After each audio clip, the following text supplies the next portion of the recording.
dampak globalisasi ya. Dampak globalisasi di bidang ekonomi yaitu masuk dia kesejahteraan ya, ke pasar, ekspor impor, bisnis, investasi. Ini adalah bidang ekonomi. Oke.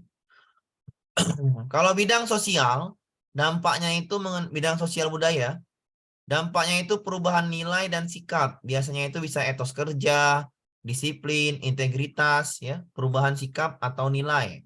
Kalau sosial budaya. Kalau ekonomi yang berhubungan dengan pasar, bisnis, investasi, ekspor impor, kesejahteraan.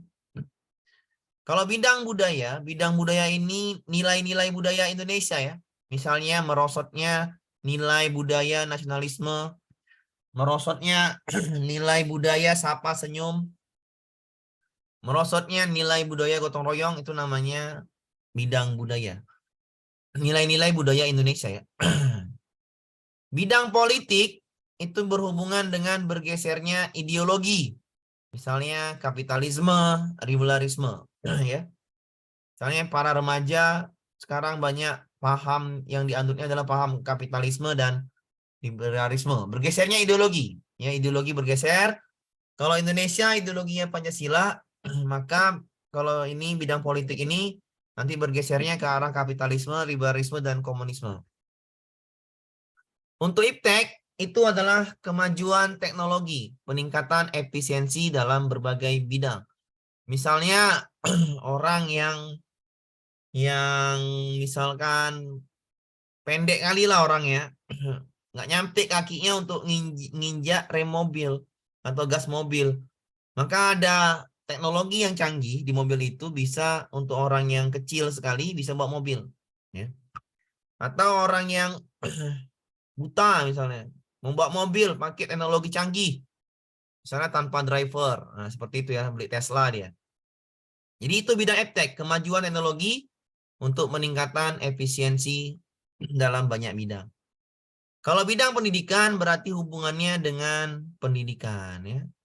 Berapa soal Pak? Dampak globalisasi banyak nih. Sekitar 2 sampai 4 soal ya. Banyak. 2 sampai 4 soal ini. Bidang globalisasi. Mungkin bisa 5 soal. Kita bikin aja lah maksimal 5 soal ya. Maksimal. Maksimal kalau sering-sering ini ya 3 soal lah atau ya 4 soal lah maksimalnya. Bisa 3, bisa 4, kemarin paling banyak 5 ya. Ini dampak-dampaknya sudah saya jelaskan. Kita langsung ke soal. Dicatat dulu, udah ada catatannya. Ya. Di grup sudah ada catatannya, jadi saya mudah untuk lanjut ke soal. Ya. Saya ulangin yang baru masuk. Dampak globalisasi bidang ekonomi itu berhubungan dengan kesejahteraan, pasar, ekspor impor, bisnis, dan investasi. Kalau bidang sosial budaya itu berhubungan dengan nilai, sikap, etos kerja, dan integritas. Kalau bidang budaya, nilai-nilai budaya itu merosotnya nilai budaya Indonesia seperti rasa nasionalisme, senyum sapa, gotong royong. Nah itu tuh ya nilai-nilai budaya. Kalau bidang politik bergesernya ideologi.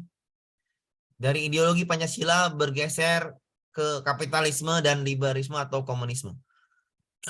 Bidang iptek kemajuan teknologi canggih akan menyebabkan efisiensi dalam banyak bidang. Bidang pendidikan meningkatnya kualitas pendidikan. Oke, ini 4 soal ya maksimal. Nah, saya lanjut aja ke soal, jadi nggak ada ribetnya. Cara ngapalnya Pak, ya cara ngapalnya gimana? Gini aja. Ekonomi berhubungan dengan ekonomi lah ya, berhubungan dengan ekonomi. Bidang sosial budaya berhubungan dengan nilai sikap. Oke, kalau bidang sosial budaya berhubungan dengan nilai sikap. Kalau dia bidang budaya, nilai-nilai budaya, gitu aja Pak ya. Politik, ideologi, iptek, efisiensi, pendidikan, ya udah pendidikan. Cara ngapalnya seperti itu aja. Mana hubungan kata-katanya? Bidang ekonomi berarti tentang ekonomi lah dia. Bidang iptek tentang iptek lah dia. Bidang sosial budaya berarti nilai sikap. Bidang budaya berarti tentang budaya Indonesia. Bidang politik, ideologi, biasanya ideologi. Bidang pendidikan berarti berhubungan dengan pendidikan, gitu aja ya. Cara ngapal. Ya, baru mulai ya Pak Ibu. Kita langsung ke soalnya ya. Lupa pula saya perbesar. Biar nampak. Oke. Saya bacakan soalnya. Globalisasi, maaf ya, karena saya nggak sempat lagi untuk ngetik-ngetik nih soal UP langsung. Kenapa? Karena ya emang mau cepat, karena paham konsepnya aja. Ya, kalau soal yang kabur seperti ini atau buram sedikit, ya nggak masalah. Tinggal dibaca aja. Globalisasi adalah, intinya masih nampak Bapak Ibu ya. Globalisasi adalah, ini soal UP asli ya. Proses ketika berbagai informasi, pemikiran, gaya hidup, dan teknologi menjadi mendunia. Globalisasi mencakup seluruh hal yang terkait dengan proses terhubungnya masyarakat di berbagai wilayah dunia ke dalam komunitas dunia yang tunggal. Dampak positif globalisasi di bidang sosial budaya adalah, tadi kan kalau bidang sosial budaya adalah berarti sikap yang berubah, nilai sikap. A. Ditemukannya berbagai hasil peninggalan sejarah masa lalu banyak terjadi akhir-akhir ini. Ini berarti bantuan teknologi ya, iptek berarti. Salah ini. Yang A salah. Karena dampak di bidang sosial budaya. Bapak Ibu ya, dibaca soalnya di bidang sosial budaya. B. Terbukanya lapangan kerja. Ya lapangan kerja berarti ekonomi ya. Bidang ekonomi. Salah. C. Meningkatnya etos kerja yang tinggi. Bekerja keras, disiplin, kemandirian. Maka jawabannya C ya. Karena sosial budaya itu sikapnya berubah. Sikap apa? Etos kerja, disiplin, integritas, rasional, kemandirian, dan lain sebagainya. Nanti jawabannya C. Dampak negatifnya ya kebalikan aja. D. Masuknya budaya asing yang memberi inspirasi tumbuhnya berbagai jenis ekonomi. Berarti ini ekonomi. Budaya ekonomi berarti. E. Makin kuatnya nilai kebebasan di kalangan masyarakat mewujudkan nilai-nilai Pancasila secara lebih. Berarti ini adalah di bidang politik. Ya, di bidang politik. Jadi jawabannya adalah C ya. Sikap yang berubah adalah sikap sesuai dengan tadi. Dampak globalisasi yang catatan ringan ya. Ini catatan ringan ya. Yang sosial budaya nilai sikapnya berubah. Ya, nilai sikapnya berubah. Itu aja. Oke. Tidaklah sulit Bapak Ibu ya. Ini diulang Bapak Ibu. Udah saya ulang nih ya. Ibu ada catatannya. Maka disitulah kata kuncinya. Bidang ekonomi berhubungan dengan ekonomi. Pasar, bisnis, investasi, ekspor impor ya. Bidang sosial budaya berhubungan dengan nilai dan sikap. Bidang budaya berhubungan dengan nilai-nilai budaya. Contohnya merosotnya nilai-nilai nasionalisme. Merosotnya nilai-nilai budaya Indonesia lah. Oke. Yang D, yang bidang politik bergesernya ideologi. Kapitalisme, liberalisme. Ideologi Pancasila bergeser. Iptek berarti perkembangan zaman, teknologinya, peningkatan efisiensi. Bidang pendidikan berarti kependidikan ya. Ibu lihat aja catatan, jangan malu-malu ya. Sambil zoom, saya bilang sekali lagi, sambil lihat catatan. Kenapa? Karena biar lebih mudah ya. Kalau catatannya udah ada ya selesai sebenarnya. Kenapa saya bilang selesai? Karena jawabannya di situ semua. Dampak positif globalisasi di bidang sosial budaya. Cari yang sikapnya berubah. A, ditemukannya berbagai, salah. Terbukanya lapangan kerja ekonomi, salah. Meningkatkan etos kerja yang tinggi. Kerja keras ini sikap berubah. Sosial budaya diminta. Maka benar. C. D. Maksudnya budaya asing. Salah. Makin kuatnya kebebasan. Ideologi Pancasila. Berarti ini politik. Ini salah juga. Ini salah. Ini salah. Jawabannya A. Lihat catatan. Maka selesai Bu. Ya, saya nggak mau panjang lebar menjelaskan itu. Karena apa? Kalau diulang-ulang ini lama nanti. Ibu lihat catatan. Dampak positif Bu. Dampak positif. Ya, dampak positif. Ini diminta dampak positif. Dampak positif. Nah. Maka jawabannya itu C. Kalau dampak negatifnya, ya tinggal balik aja. Tinggal dibalik aja ya. Tinggal usah dipusing-pusingin. Dampak positif kayak mana, dampak negatif kayak mana. Tinggal dibalik aja bahasa dari catatan ini. Langsung nampak lah ya. Langsung nampak lah catatan ini. Kalau ada catatannya, gampang lah untuk melihatnya. Merosotnya itu dampak negatif ya. Meningkatnya dari bahasanya sudah jelas. Meningkat, merosot itu dampak positif dan dampak negatif. Tinggal dibaca aja soalnya. Oke. Sekali lagi catatannya dilihat Bapak Ibu ya. Jangan ragu lihat catatan. Kenapa? Karena itulah yang bisa enak untuk zoom. Biar supaya tidak lari ke konsep dasar terus. Karena ini kan sudah ada catatan yang saya berikan, jadi lihat aja nggak apa-apa. Perkembangan ilmu pengetahuan dan teknologi memberi dampak pada bidang pendidikan. Oke, berarti ini sangkut pautnya adalah bidang pendidikan ya. Sikap yang dibutuhkan dalam menghadapi tantangan di bidang pendidikan berarti cari yang bidang pendidikan. Ya, cari yang bidang pendidikan, jangan bidang yang lain karena diminta bidang pendidikan. Memanfaatkan peluang ekonomi, ya ini ekonomi, maka ini salah. Dari bahasa aja kita udah tahu ya, itu ekonomi. Bersama-sama dengan pemerintah berupaya menolak dan menghindari globalisasi. Mana bisa ditolak. Memperluas jangkauan pasar sehingga produksinya ini ekonomi. Diminta pendidikan, jangan salah langkah. Memanfaatkan peluang setiap negara untuk belajar. Iya, benar lah pendidikan. Dari negara lain sehingga proses transfer ilmu pengetahuan dan teknologi secara global menjadi sangat cepat. Iya, ini jawabannya bidang pendidikan. Meningkatnya etos kerja, sosial budaya, ini juga salah. Jadi tinggal baca soalnya, di bidang apa diminta, hubungkan, selesai, beres. Nggak usah repot. Ya, jawabannya D. Kenapa Pak D? Karena diminta bidang pendidikan. Maka hubungkan jawaban dengan apa yang diminta. Kalau pendidikan diminta, maka tinggal lihat pendidikan. Catatan di mana Pak? Di grup. Ya, udah saya bilang, saya akan ngasih catatan itu sudah lama ya. Tinggal dibuka catatannya, catat. Ya. Atau Ibu bisa buka sekarang catatannya itu. Ya. Kalau misalnya repot, saya ntar loh. Sambil-sambil lah saya ini kan, biar supaya ntar ya. Catatannya nampak di mana Pak ini? Catatannya nih. Copy aja. Kalau misalnya nggak mau pusing, copy. Kalau saya sebenarnya kita copy dulu. Nah, nih, kita kecilkan. Dah. Biar enak. Oke, kita besarkan lagi. Nah, nih. Pengguna kursi roda sekarang tidak perlu khawatir untuk menyetir mobil sendiri. Perusahaan mobil kanguru menjual mobil elektrik yang ringan dan digunakan oleh pengguna kursi roda. Berarti seorang yang cacat di kursi roda bisa memakai mobil. Penemuan mobil ini merupakan bukti bahwa perkembangan iptek memberi dampak. Iptek, kemajuan teknologi, peningkatan efisiensi. Cari aja bahasanya itu. Hidup lebih praktis, efisiensi waktu. Ya udah A jawabannya. Yang B, memudahkan penyebaran teknologi. Salah. C, mempercepat. Salah. D, memudahkan interaksi sosial. Salah. E, menambah ilmu pengetahuan. Salah. Karena iptek itu kemajuan teknologi membuat orang lebih mudah, efisien dalam banyak hal. Ya, jadi jawabannya adalah yang A. Hidupnya lebih praktis. Dari yang cacat dia, itu hidupnya lebih praktis. Kenapa? Karena mobil kanguru bisa dia bawa. Kenapa itu? Karena ringan, ya bisa dibawanya. Oke.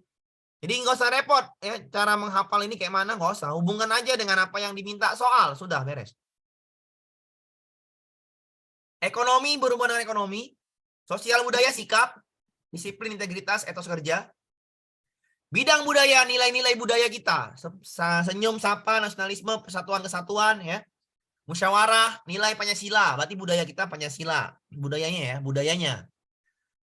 Ya, budaya kita tuh ya tadi tuh senyum, sapa ya. Kalau nilai budaya ya, budaya kita ya bukan Pancasila, Deng, itu politik. Nilai budaya kita tuh senyum, sapa, gotong royong, nah itu nilai budaya kita. Nasionalisme itu nilai budaya kita ya. Bidang politik ini bergeser ideologi. Ideologi Pancasila itu bergeser. Ideologi Pancasila itu bergeser. Misalnya dari ideologi Pancasila menjadi kapitalisme, liberalisme. Tapi budaya Indonesia itu beda ya dengan bidang politik ya. Ideologinya yang bergeser. Oke. Kita lanjut ke soal berikutnya. Perkembangan iptek di era 2.0 telah mengubah pola interaksi masyarakat. Ingat, diminta mengubah pola interaksi masyarakat. Contoh nyata sebagai bukti perkembangan iptek ini mengubah pola interaksi masyarakat.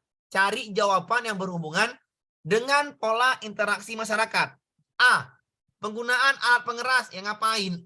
Untuk komunikasi informasi yang ngapain ya? Itu untuk azan di masjid, iya boleh. Untuk acara pesta, untuk pengumuman boleh. Yang B, Generasi muda lebih senang berinteraksi melalui medsos dan blog. Ya ini benar. Karena pola interaksi bergeser ke arah medsos. Jawabannya B ya. C. Telepon pintar digunakan secara masif dalam kegiatan pembelajaran. Ngapain? Tidak berhubungan. Yang diminta pola interaksi masyarakat. D. Guru sudah mumpuni menggunakan LCD. Ngapain? Nggak berhubungan dengan pola interaksi masyarakat. E. Generasi tua mulai tidak mengenali generasi bawahnya karena jarang bertamu. Ini juga salah. Jawabannya, generasi muda lebih senang medsos ketimbang cengkrama-cengkrama langsung. Kita sudah mengalaminya sekarang. Kalau kita punya masalah, pada umumnya ya manusia di negeri Konoha, bukan negeri Indonesia ya, itu kalau punya masalah nyebarnya di Facebook, di WA, di Instagram, yang ngapain? Ada masalah kok disebar. Aib masalah itu tutupin, jangan disebar. Itu tadi pola interaksi sudah mulai berubah. Harusnya kalau ada masalah larinya kemana? Larinya ke Tuhan lah. Larinya ke keluarga, larinya ke ustadz, yaitu sebagai penasehat kita. Jangan larinya ke medsos.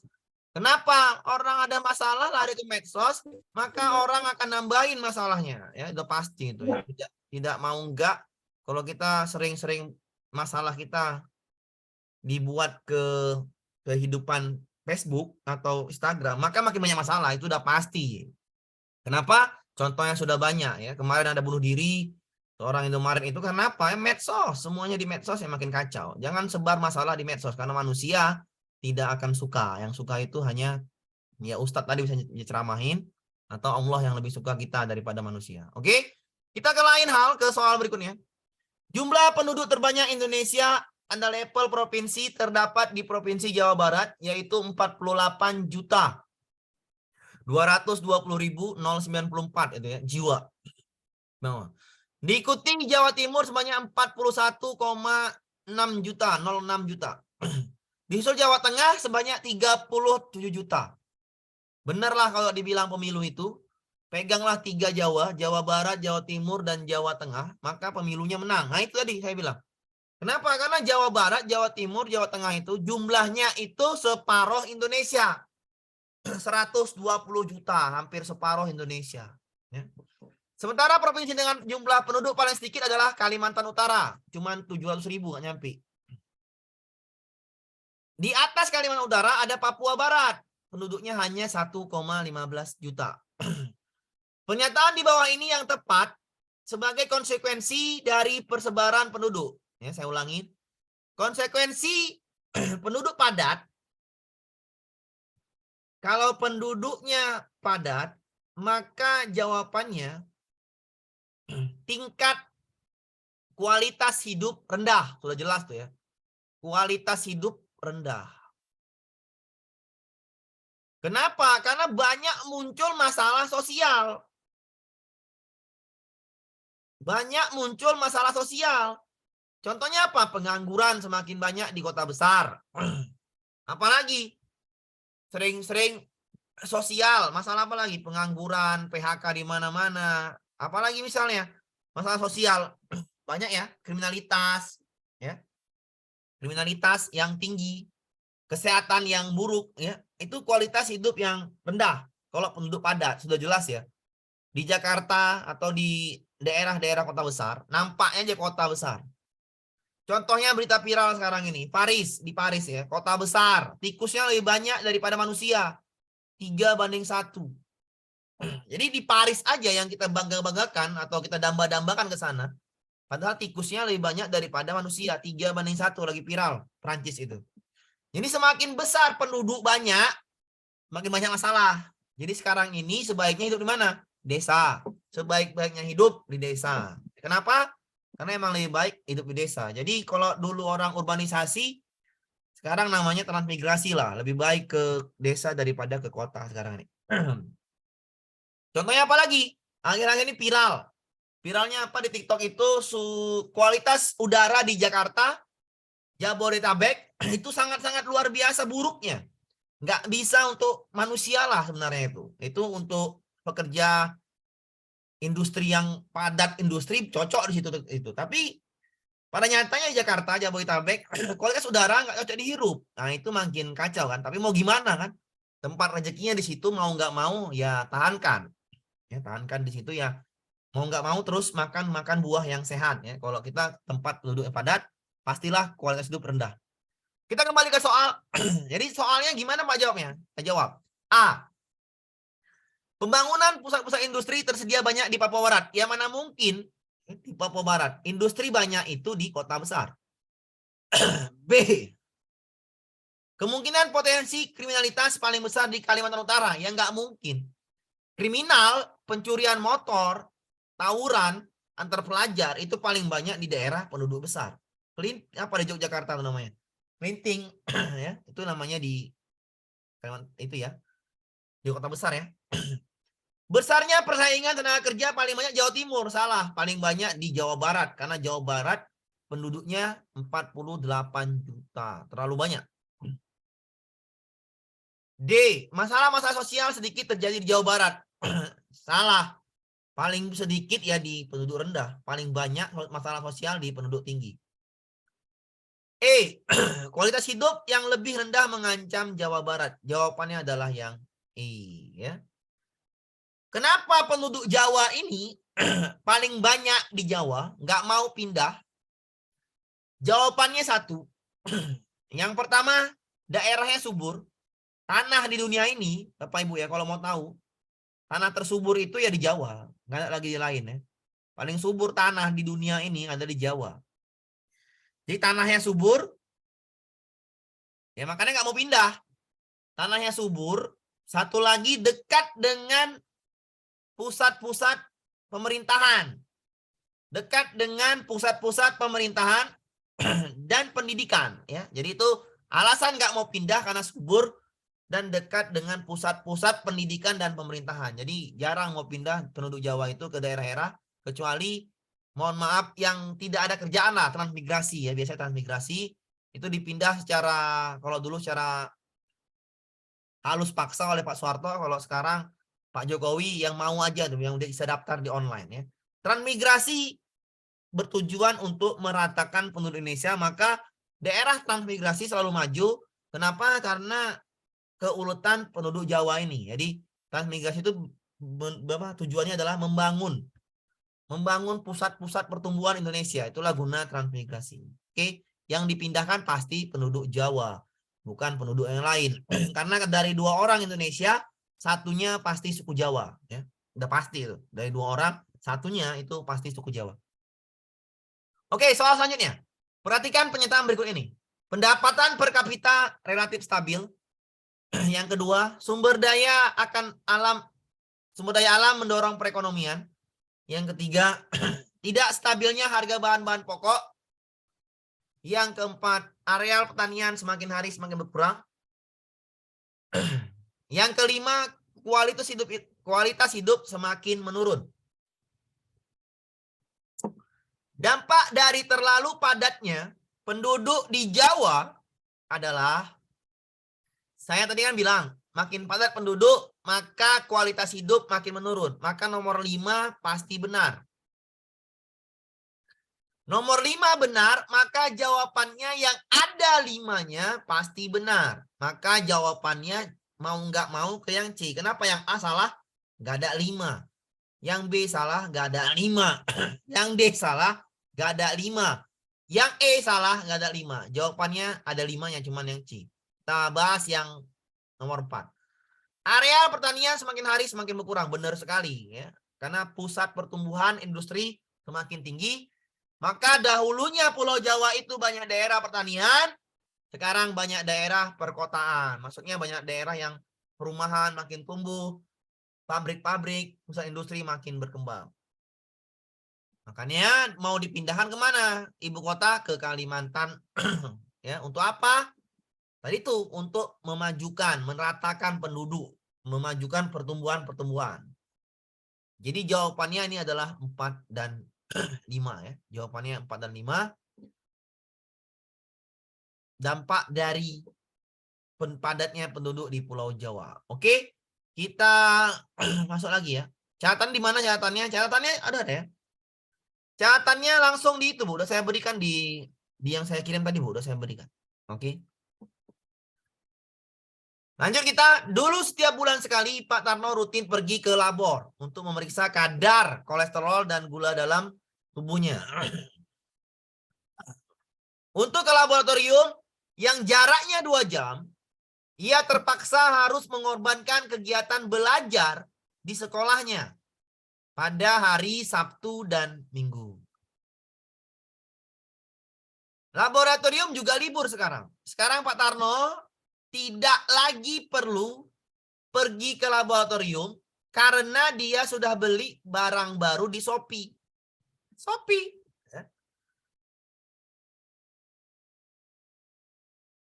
Alat baru ini bisa mengecek kadar kolesterol dan gula Pak Tarno. Berarti ini kemajuan teknologi. Ingat tadi, kalau kemajuan teknologi adalah efisiensi, ya, efisiensi. Dari alineat tersebut, bukti bahwa perkembangan teknologi mampu membawa dampak, yaitu, ingat, bahasa teknologi adalah efisiensi. Maka yang A, mempercepat, salah. B, layanan konsumen, salah. C, mengefisiensi waktu dan jarak. Kenapa? Karena dari soal yang dulunya dia 2 jam itu untuk ke laboratorium, jaraknya jauh, sekarang nggak perlu lagi karena alat baru. Berarti efisiensi waktu dan jarak. Maka jawabannya yang tepat adalah C. Ini ilmu pengetahuan teknologi, namanya IPTEK. Ilmu pengetahuan teknologi. Saya dipahami Bapak Ibu ya? Catatannya lihatlah di grup atau yang sudah saya bagikan. Catatannya lengkap. Ya. Yang dampak globalisasi sudah lengkap ya, tidak ada. Shopee dia beli alat baru Bapak Ibu ya. Oke. Enggak terlalu sulit Bapak Ibu ya, enggak ada sulitnya deh. Sama soal ini juga sulitnya tidak ada. Pada saat seleksi penerimaan peserta didik baru, seorang guru diminta kepala sekolah menilai perihal kesetiaan, kepedulian dan penghargaan yang tinggi calon peserta didik terhadap lingkungan tempat tinggalnya. Oleh karena itu ini harusnya soal pedagogi. Oleh karena itu, salah satu butir yang hendak ia tanyakan adalah tentang perihal kesetiaan, ya, kesetiaan, kepedulian, penghargaan yang tinggi terhadap calon peserta didik. Oke, iya benar Bu tadi Bu yang tadi dipesan. Zoom pakai HP, Zoom pakai laptop, ya boleh juga ya. Buka catatannya pakai laptop, benar sekali. Kita pandai-pandai lah, yang namanya juga Zoom ya Bapak Ibu ya. Pandai-pandai kita, kenapa saya bilang pakai catatan? Karena kita masih belajar. Belajar itu adalah melihat catatan. Untuk apa? Biar seperti layang-layang. Ilmu itu seperti layang-layang. Talinya itu catatan. Biar layang-layangnya nggak liung, maka catatan itulah kuncinya. Ya. Oleh karena itu, salah satu butir yang ia hendak tanyakan adalah, ingat, perihal kesetiaan, kepedulian, dan penghargaan terhadap lingkungan. Maka kita jawab dulu. Berapa kali Anda kerja bakti kampung ini? Ya bagus pertanyaannya. 5 kali misalnya. Berapa lama Anda tinggal nih nggak nyambung? Apa saya tradisi bersama kampung ini? Bagus. Bagaimana budaya bersama di kampung ini? Ini juga bagus. Masyarakat kampung ini kerja apa? Ini salah ya. Jawaban tinggal A, C, D. Saya jawab D, kenapa? Karena kesetiaan, kepedulian, dan penghargaan itu adanya budaya. Kenapa budaya Pak? Kalau kita nggak pernah ngikut budaya, misalnya saya nggak pernah ngikut budaya Batak misalnya. Budaya Batak misalnya manotor misalnya kan, tari tortor itu kan, pada saat pesta-pesta. Saya kalau nggak tahu budaya Batak, berarti saya nggak cinta. Ya, saya nggak tahu itu. Atau budaya apa lagi? Budaya gotong royong, budaya Indonesia. Kalau kita nggak pernah ikut gotong royong, mana tahu kita kesetiaan, kepedulian itu, penghargaan itu. Jadi jawabannya adalah yang D. Bagaimana budaya kerjasama di kampung ini? Otomatis dia sudah mengikutinya. Kalau dia sudah mengikuti budaya di situ, maka dia paham cara menjelaskannya. Daripada yang A. Berapa kali Anda, ini nggak cocok. Apa ya tradisi bersama, nggak cocok. Bagaimana budaya kerjasama? Kalau tahu budaya itu, maka dia langsung masuk. Contohnya, kita tahu angklung. Bagaimana mainkan angklung? Kita pasti nggak tahu beberapa orang di sini. Dia harus belajar dulu budayanya, baru tahu main angklung. Ya, jadi budaya itu langsung diterapkan. dipraktekkan. Berarti bagaimana budaya kerjasama di kampung ini? Artinya dia sudah melakukan kesetiaan, kepedulian, dan penghargaan kalau dia bisa jawabnya. Maka jawaban yang D. Lebih tepat yang D, ya, yang D. Oke, di print, dicatat lagi boleh Bapak Ibu ya, mana enaknya aja. Intinya ada catatan. Ya. Ini kurang jelas ya, kurang jelas nanti salah ini pula. Pokoknya ini soalnya adalah teknologi yang berkembang dengan pesat memudahkan manusia berinteraksi dan berkomunikasi. Manfaatnya adalah, jadi kalau saya buram gini Bu, saya baca aja ya. Teknologi yang berkembang dengan pesat memudahkan manusia untuk berinteraksi dan berkomunikasi. Manfaatnya adalah, berarti manfaat interaksi dan komunikasi. Cari jawabannya yang ini, berinteraksi dan berkomunikasi. A, manusia dapat lebih cepat menyelesaikan pekerjaan. Salah ya. B, seorang dapat terhubung dan berinteraksi dengan banyak orang. Nyambung ya. Nyambung ke soalnya. Soalnya minta berinteraksi dan berkomunikasi. Maka yang B langsung jawaban. Ya, karena seorang dapat terhubung dan berinteraksi dengan banyak orang. C, muncul persaingan. Ngapain persaingan? D, peralatan. Salah juga. Membuat manusia menjadi sangat tergantung teknologi. Salah ya. Jawaban tepat adalah yang berhubungan dengan interaksi komunikasi. Jawabannya bola. Ya, B. Jawabannya B. Tinggal lihat mana soalnya, hubungkan saja. Oke. Selanjutnya, Indonesia masih termasuk negara agraris. Namun demikian menekuni dan bekerja pada sektor perikanan dan pertanian masih belum menjadi profesi yang menarik bagi generasi muda. Sebagai seorang guru yang memiliki kepedulian, ya sebagai guru ya, ingat, sebagai guru yang memiliki kepedulian terhadap fenomena. Fenomena apa? Fenomena perikanan dan pertanian masih belum menjadi profesi yang menarik bagi generasi muda. Bagaimana kita seorang guru dalam belajar bisa menjelaskan? Menjelaskan apa? Kita sambung jawabannya. Menjelaskan A, menjelaskan pentingnya mata pencarian petani bagi bangsa. Nyambung nggak ke soal? Oh, nyambung. Perikanan dan pertanian masih belum menjadi profesi yang menarik bagi generasi muda. Kita jelaskan pentingnya mata pencarian petani bagi bangsa, bla bla bla bla bla bla bla bla bla bla. Nyambung. Nyambung ke soal. Maka yang A udah pasti benar. Kalau yang B, Pak, melakukan penyuluhan tentang makanan pokok. Ngapain? Sebagai guru dalam pembelajaran. Bukan sebagai penyuluh pengawas. Ingat ya, baca soalnya sebagai guru, bukan sebagai pengawas. Melakukan kegiatan pameran. Ngapain pameran? Ya. Orang diminta dalam pembelajaran kok. D, meminta perusahaan untuk membeli lahan pertanian. Ngapain? Emang kita ini developer. Mengadakan pelatihan urban farming. Ini bukan, ini tugasnya penyuluh pertanian yang ada di kabupaten atau tugasnya PNS pertanian lah itu. Maka salah. Jawabannya menjelaskan pentingnya mata pencarian bagi petani, petani bagi bangsa. Kenapa? Petani kedepannya adalah sektor yang paling berkembang ke depannya. Petani perikanan itu akan sektor yang luar biasa ke depannya. Di 2025 ke atas semua akan mahal. Apa yang mahal, Pak? Ya makanan pokok, beras itu akan mahal. Beras, apalagi Pak, buah-buahan, ya, sayur mayur itu akan mahal di tahun 2025 ke atas karena udah ke arah-arah sana lah. Dunia ini arah-arah sana semua. Contohnya apa? Contohnya tadi saya bilang ya, buah itu makin lama nggak ada makin turun. Beras itu nggak ada makin turun harganya. Yang ada makin mahal. Kenapa? Manusia makin bertambah, penduduknya makin bertambah, lahan pertanian makin berkurang. Maka tidak sebanding dengan jumlah manusia, pastilah makanan pokok semakin mahal. Jadi sebaiknya gimana Pak? Sebaiknya adalah pandai-pandai hidroponik, ya sederhana aja, tanpa menguras biaya di rumah ya.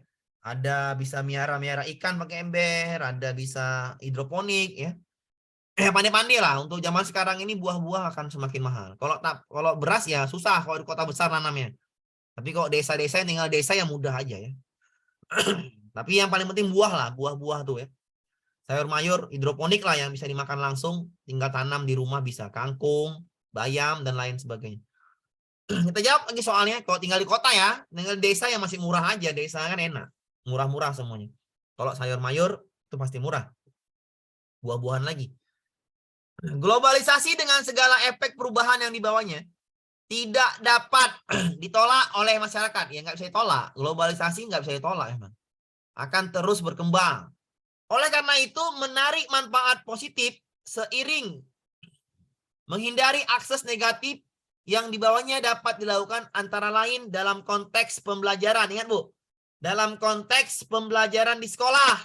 Jangan konteksnya macam-macam ya. Sebagai berikut, kecuali. Oh, kecuali berarti cari yang tidak berhubungan dengan pembelajaran. Gitu aja Bu. Saya jawab A kenapa? Nanti dulu kita jawab A. Ya. Kita jawab A kenapa? Karena mungkin kita jawab E dulu. Kenapa? Biar nyambung ya. Yang E. Mengikuti perkembangan melalui selancar progres ilmu pengetahuan dan inovasi teknologi yang tiada henti. Ya nyambung lah. Pembelajaran sekolah mengikuti perkembangan melalui internet ya, ilmu pengetahuan dan inovasi teknologi tiada henti. Ya nyambung. Terus mengikuti perkembangan lah, adaptasi terhadap perkembangan. D. Membangun semangat mencintai barang buatan luar negeri bagi peserta didik. Ya bagus. Sesuai dengan ini pembelajaran di sekolah. Membangun semangat mencintai barang. Ya kenapa? Globalisasi sekarang ini banyak produk di aplikasi Orange itu sebenarnya banyak toko-toko luar negeri. Ya. Jadi kita belilah toko-toko yang ada Indonesia lah, Indonesia yang lah. Kenapa? Untuk membantu ya, membantu manusia-manusia Indonesia. Nanti jawaban DE bukan ya, karena diminta kecuali. E, memberikan penguatan terhadap penanaman nilai moral yang terdapat dalam budaya lokal sebagai identitas bangsa. Ya benar. Cara melawan globalisasi adalah tanamkan nilai moral. Karena moral itu adalah budaya kita, Indonesia, bermoral. Ya. Jadi jangan hilangkan budaya Indonesia yang bermoral, maka tanamkanlah di sekolah itu kegiatan PPK, karakter. Pakai PCT, konsiderasi, dan aksi sosial itu ya. PPK atau zaman sekarang ini P5 ya, P5, pakai P5 di kurikulum Merdeka, oke? Ini benar. B, menanamkan kesadaran kemampuan memilah informasi ya, ini juga karakter P5 ya. Maka jawabannya udah pasti A, nggak nyambung dengan konteks pembelajaran sekolah karena EDCB itu konteks pembelajaran sekolah. Pak, kenapa nggak jawab dari A? Saya dari A ini nggak ada nyambungnya ke pembelajaran, makanya saya jawab dari EDCB biar supaya paham. A ini rancu. Rancunya di mana nih? Ini bahasa berbasis investasi. Membangun organisasi melalui jaringan teknologi komunikasi berbasis investasi. Ini bukan dunia pembelajaran di sekolah, tapi dunia ekonomi di luar, ya, di luar dari pembelajaran di sekolah. Investasi berarti dunia ekonomi yang berada di luar sekolah. Maka tidak cocok dijelaskan yang A. Lebih bagus yang B, C, D, E. Ya. Di jawabannya A. Kenapa? Rancu. Rancunya di mana? Berbasis investasi. Ini adalah ekonomi. Di luar pembelajaran sekolah ya. Oke. Jawabannya itu yang A. Kecuali ya Pak Ibu ya. Kecuali. Ya. Kita lanjut ke soal berikutnya. Pemanfaatan buruh kasar di suatu negara berkembang seperti TKI yang bekerja di Dubai meningkatkan devisa negara atau staf profesional dari tenaga kerja yang sudah berpengalaman yang merupakan contoh positif globalisasi di bidang ya udahlah meningkatkan devisa negara mau nggak mau bidang ekonomi karena berhubungan dengan setoran uang. TKI itu nyetor uangnya dari Qatar ke Indonesia misalkan itu enak Indonesia dapat casnya banyak. Kenapa? Karena ngirim uang itu pakai cas, diubah mata uangnya. Jadi kalau TKI makin banyak di luar negeri, maka pendapatan devisa negara makin banyak. Kenapa tadi? Karena uang dari Qatar itu berubah jadi uang Indonesia, dapatnya banyak. Jadi kena cas lah ibaratkan. Transfer uang ya. Itu kena cas. Cas yang itu bayar ke Indonesia. Maka jawabannya yang E. Lanjut kita ke soal berikutnya. Perkembangan iptek yang semakin maju telah memberikan manfaat besar bagi kehidupan masyarakat. Ya. Tenaga kerja. Iya salah Bu ya. Bidangnya adalah ekonomi. Perkembangan iptek yang semakin maju telah memberikan manfaat bagi kehidupan masyarakat secara global. Apa dampak positif perkembangan iptek bagi kehidupan bangsa dan negara Indonesia saat ini dalam konteks percaturan global? Kita pahami dulu bahasa percaturan global. Arti percaturan global itu adalah antar bangsa, Pak Ibu ya, antar bangsa. Jawabannya sudah saya ganti nih di soal GPOM-nya. Kalau dia internasional, maka antar negara. Ini bahasa-bahasa yang harus dipahami ya. Antar bangsa, caturan global, internasional, antar negara. Maka dari ini dapat dipastikan percaturan global adalah cari yang antar bangsa. Merambatnya perkembangan ilmu pengetahuan secara global. Bagus. Menggunakan kerjasama dalam bidang pendidikan antar bangsa. Ya, ini jawabannya. Iptek, ilmu pengetahuan dan teknologi. Kerjasama dalam bidang pendidikan antar bangsa semakin maju. Bagus ya. Kerjasama antar negara, ini internasional. Antar negara internasional. Antar negara internasional. Maka jawaban yang tepat adalah kemudahan dan kerjasama di bidang pendidikan antar bangsa semakin maju ya. Jadi jawabannya adalah yang B. Oke.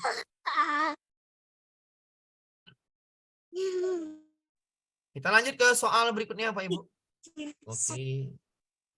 Soal selanjutnya di HUT Kemerdekaan RI. Pak Asbi mengajak peserta didiknya untuk mengikuti parade dalam HUT Proklamasi RI yang bertemakan kepedulian generasi muda terhadap budaya bangsa. Ingat, kepedulian generasi muda terhadap budaya bangsa. Sekali lagi, kata kuncinya di situ. Kepedulian generasi muda terhadap bangsa. Berkaitan dengan hal tersebut, Pak Asbi mengarahkan peserta didiknya untuk pada acara HUT, temanya adalah kepedulian generasi muda terhadap budaya bangsa. Berarti munculkan budaya bangsa. Carilah di sini yang pakai budaya bangsa. A, memakai pakaian adat, benar. B, membeli produk, bukan budaya ya. Parade, bukan budaya. Membawa ikat, bukan budaya. Membawa makanan khas daerah, budaya. Jawabannya antara A dan E. Kenapa Pak? Karena ini terhadap budaya bangsa. Cuman A yang E, budaya bangsa. Kalau HUT Proklamasi RI, sebaiknya ikutinlah arahan Pak Presiden kita Jokowi. Pak Presiden Jokowi selalu menggunakan baju adat saat peringatan hari proklamasi atau hari kemerdekaan Indonesia 17 Agustus. Jadi lebih baiklah pakai pakaian adat. Maka jawabannya yang A. Masa ke acara HUT pakai makanan khas, kebanyakan nanti bingung. Pakaian adat. Jadi menteri-menteri itu program yang sangat baik sekali ya. Pada saat HUT RI itu pakai pakaian adat itu luar biasa Bapak Ibu ya. Mengenalkan kepada generasi muda di televisi siaran langsung. Oh, ini pakaian adat ini, adat ini. Nah, ini luar biasa kalau itu saya bilang luar biasa kalau yang pakai adat ini. Kenapa? Karena kita emang lupa atau sudah kita sengaja lupa tentang budaya bangsa kita. Ya, kita ini udah banyak lupa tentang budaya bangsa kita. Contohnya banyak Bapak Ibu ya. Contohnya banyak orang ya ibu kita sendirilah ya. Suku-suku kita kan beda-beda. Saya Batak, ibu Jawa, kita kadang-kadang lupa adat Jawa, lupa adat Batak, lupa lah ya. Kenapa? Karena tadi itu hilang. Tergerus oleh globalisasi ya. Kita lanjut ke soal berikutnya. Di era abad 21 yang ditandai dengan kemajuan teknologi informasi dan komunikasi yang sangat pesat di abad 21 seharusnya dimanfaatkan sebagai peluang. Nah, ini. Latihan bahasanya, Bu. Seharusnya dimanfaatkan sebagai peluang sekaligus persiapan diri untuk memfilter pengaruh negatif. Kata kunci di sini. Manfaatkan peluang, manfaatkan persiapan diri, ada persiapan diri untuk filter pengaruh negatif. Salah satu sikap yang harus dipersiapkan pula sesuai dengan persiapan diri. Dalam menghadapi pengaruh negatif, iptek adalah A. Bergaul dengan orang yang cakap. Ya, belum tentu ya. Membekali diri dengan ilmu pengetahuan. Ya, bener lah, bener sekali. Karena ilmu pengetahuan lah yang tahu kita mana yang baik dan mana yang buruk. Benar, jawabannya yang B. Sudah pasti yang B, Bapak Ibu ya. Kenapa yang C, Pak? Membenci. Ya, membenci itu bukan. Ya. Membiasakan diri luar negeri, salah. Melarang budaya asing masuk, gimana larangnya? K-pop itu kayak mana larangnya coba? K-pop, ya itu Hollywood, Bollywood, K-pop, gimana mau dilarang? Ya, K-pop itu adalah, itu saya salah juga itu K-pop itu. Salahnya di mana Pak? Ya nanti saya terangkan, nanti ada yang marah pula ya. K-pop itu salahnya apa? Salahnya laki-laki joget. Ya, itu salah itu. Nah, kenapa laki-laki joget nanti jadi lain ya?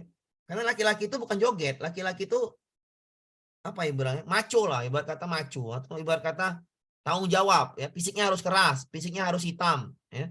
Laki itu hitam, laki itu coklat, ya, bukan laki itu putih. Itu salahnya K-pop.